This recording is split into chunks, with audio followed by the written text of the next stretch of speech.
মেয়ে? হ্যাঁ, কি করে সম্ভব?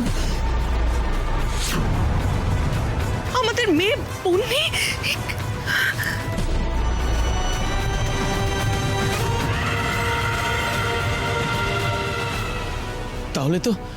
তাহলে তো রূপমতি ঠিকই বলেছিল,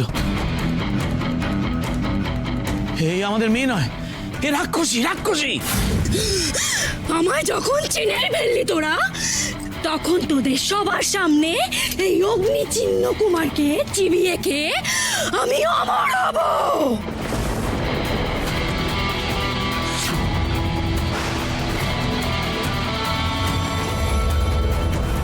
কুমার,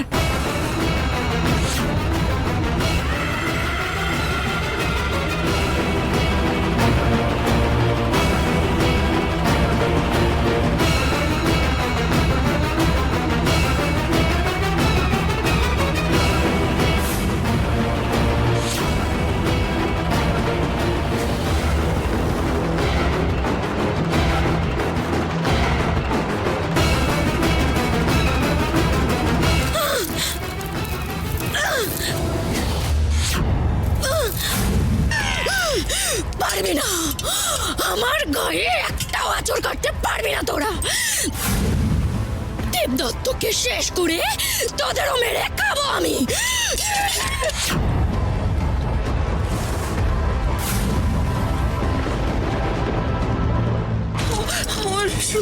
শুনছো, আমাদের সৈন্যদলকে ডাকো, এক্ষুনি ডাকো। মহারাজকে বাঁচাতে হবে, নইলে আমাদের সবাইকে শেষ করে দেবে।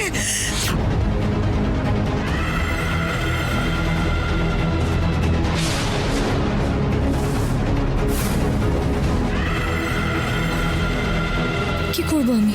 কি করব? কি করে ভেদকুমারকে বাঁচাবো?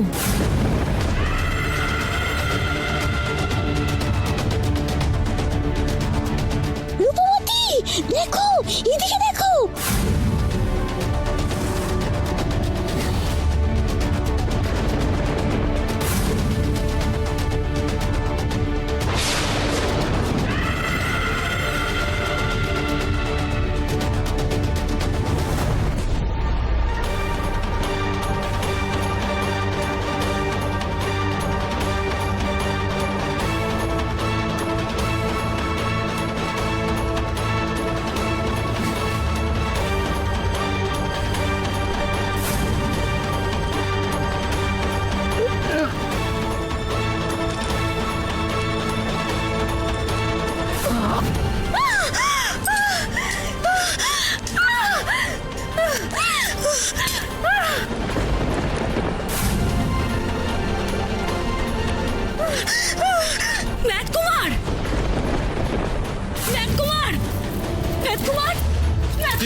যখন থেকে আমি শুনলাম যে ওই রাক্ষসী বন্যির সাথে কি করেছে, আমার সবার প্রথম আপনাদের কথাই মনে পড়েছে।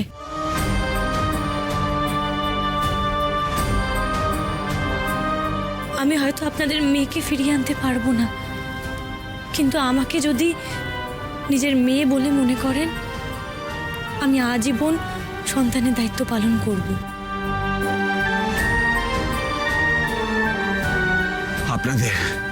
আপনাদের এই ক্ষতি অপূরণীয়।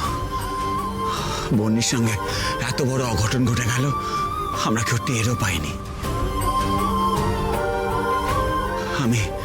আমি সারা জীবন আপনাদের খেয়াল রাখবো। রূপমতি আর রাজা দেবদত্তর জন্য আমাদের এই রাজ্য আবার উদ্ধার পেল।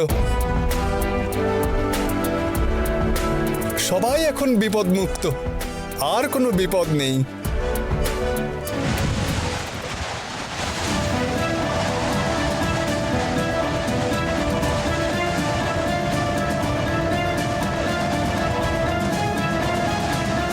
এ কি, হঠাৎ এরকম বালি ঝড় উঠলো কোথা থেকে?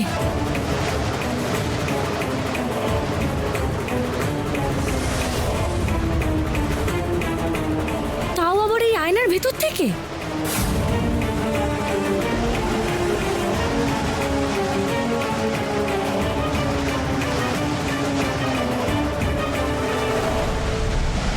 আয় আয় আয়,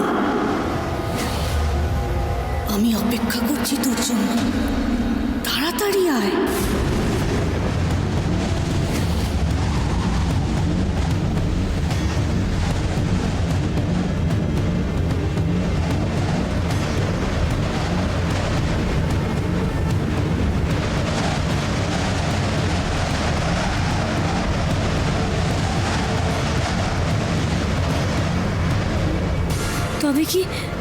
তবে কি নতুন কোনো বিপদের সংকেত?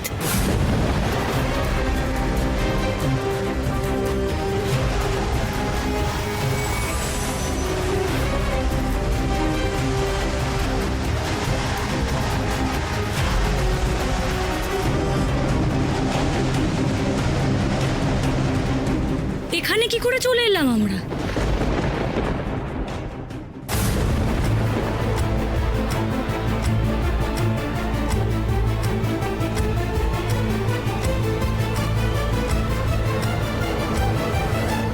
সাবধান রূপমতি,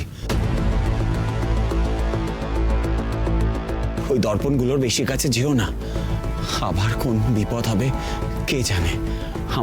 আমার কারোর উপর কোনো ভরসা নেই। আর ভরসা করতে পারো না? কাকে ভরসা করতে পারো না? আমাকে? সে আমি জানি।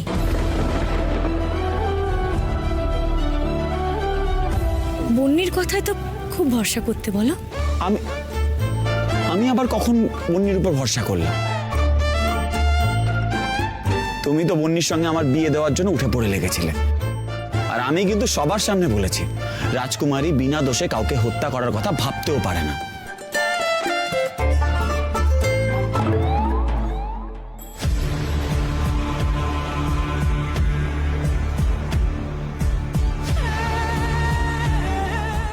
যাও প্রেমিকার মান ভাঙাও, নাহলে তোমার কপালে না বড় দুঃখ আছে। যাও।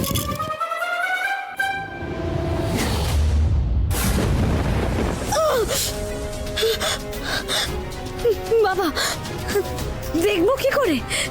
চোখে তো পুরো ঝিলমিল লেগে যাচ্ছে। আমরা এখান থেকে চলে যাই বড়। কে বলতে পারে, হয়তো আমাদেরকে কোনো বিপদে ফেলার জন্য এখানে টেনে আনা হয়েছে। কিন্তু এখান থেকেই তো আমরা প্রতিটা রাজ্যে যাওয়ার মানচিত্র পাই। কে বলতে পারে পরবর্তী রাজ্যে যাওয়ার রাস্তা